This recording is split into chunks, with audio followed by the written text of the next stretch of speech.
So the folktale that I chose to read was The Gingerbread Man. The two books that I read were written by Eric Kimmel and Eric Subin. My favorite story was by Eric Kimmel. This story had a better ending because it left on a happy note.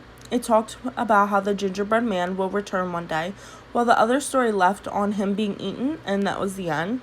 I also liked the pictures in this story because they were more colorful and detailed.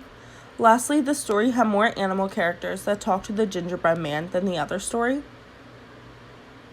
The strengths and weaknesses of each one. The strengths of the story by Kimmel had white space on the text, so it made it easier for kids to read. And also there were detailed pictures, which made the story more interesting.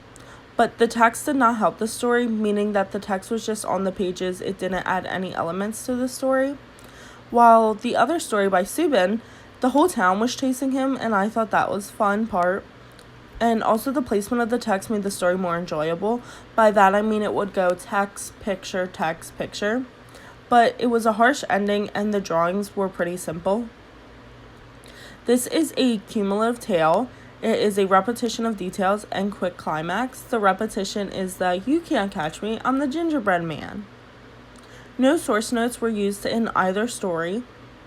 The similarities and differences between each one, they both had the same plot structure. He came across animals, and the fox was the antagonist, while the endings were different in each story. How he was created was different, and by that I mean the food that they used for his eyes and buttons. The characters, so in the story by Kimmel, the old man and the old lady both helped make the gingerbread man, but in the story by Subin, the old man wasn't really part of the story. And in both stories, he came across different animals.